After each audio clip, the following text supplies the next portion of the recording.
आज याद कर रहे हैं इंडियन सिनेमा के लेजेंड सिंगर मोहम्मद रफ़ी जी को।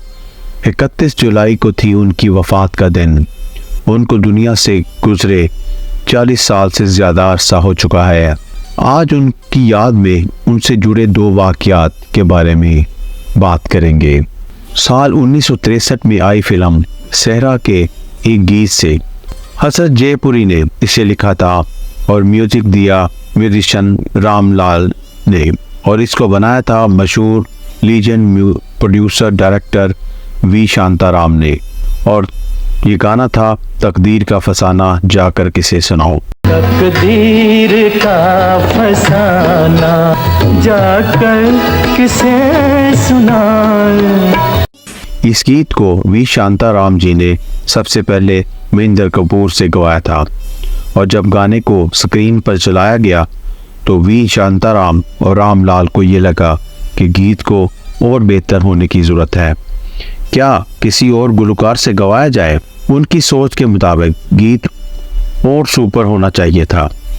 तब रामलाल ने, मौसीकार ने कहा, इस संगीत को अगर कोई सुपर कर सकता है वो सिर्फ मोहम्मद रफ़ी जी हैं। लेकिन उन दिनों में वी शांताराम और मोहम्मद रफ़ी जी के दरमियान ठंडी जंग सी लगी हुई थी। कुछ अजीब सा माहौल था। कुछ इंडस्ट्री के लोगों की वजह से दोनों के दरमियान दूरियां आ गई थी, ज़्यादा बात नहीं होती थी, और वी शांताराम की किसी भी फिल्म में रफ़ी जी ने कोई गीत नहीं गाया था। ये कहना था रामलाल जी का। गाने की बेहतरी की खातिर रामलाल पहुंचे रफ़ी जी के पास और उनसे इस गाने को गवाने के लिए कहा। थोड़ी देर कोशिश करने पर रफ़ी जी गाना गाने के लिए तैयार हो गए।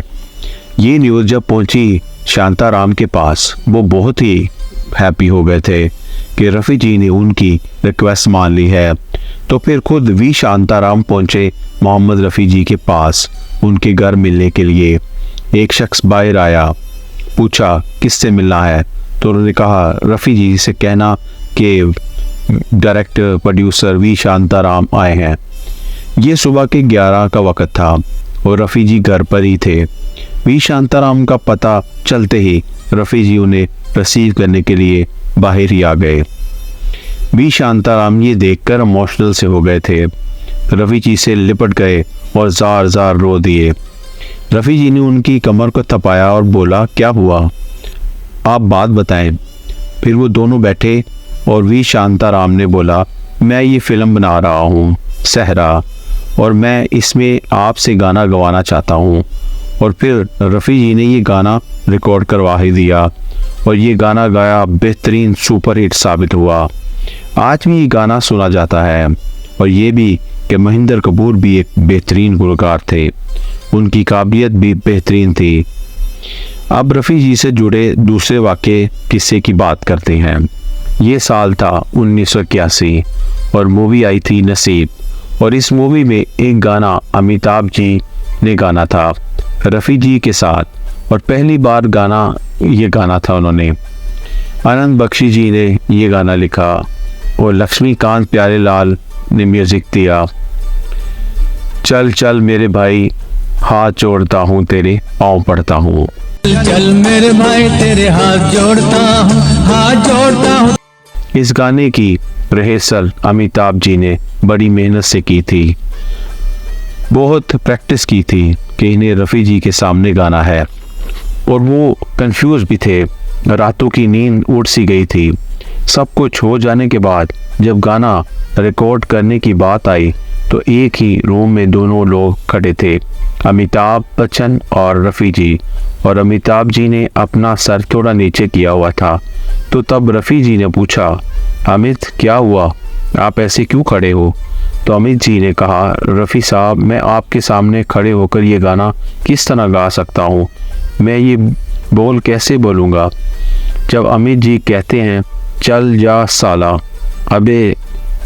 अबे गस्ता ही जा रहा है, तो इसमें साले के बोल थे, गुस्ता ही चला जा रहा है, तो ये मैं रफ़ी जी आपको कैसे बोल सकता हूँ।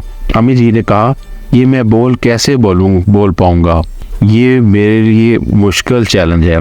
रफ़ी जी ने कहा, जैसा गीत है आप वैसा ही गाएं। गाना शुरू हुआ और इसके कई रीटेक भी हुए।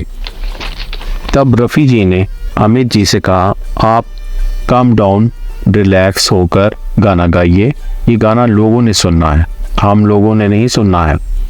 आप ऑडियंस का ख्याल रखकर गाना गाइए। और अपना हाथ रफ़ी जी ने अमिताभ बच्चन के कंधे पर रख दिया और कहा, अब आप आराम से इस गाने को सिंग कीजिए और डायलॉग बोलिए। और फिर गाने का कमाल सीन बना और क्या रफ़ी जी ने गाया और अमित जी ने भी अच्छा साथ दिया और डायलॉग भी बोले और गाना अच्छा बन गया। और ये गाना हर बंदे की ज़ुबान पर था। चल मेरे भाई, साला घुसते चला जाएगा। आज 44 साल गुजर जाने के बाद भी रफ़ी जी की बातें हम में ज़िंदा हैं और हमेशा रहेंगी। आपको कौन सा गाना पसंद है वो हमें राय में ज़रूर लिखा करें। ये था अमित जी और रफ़ी जी का सफ़र। और हमारे चैनल को लाइक और सब्सक्राइब कर दिया करें ताकि आपके लिए और भी वीडियोस लाते रहें।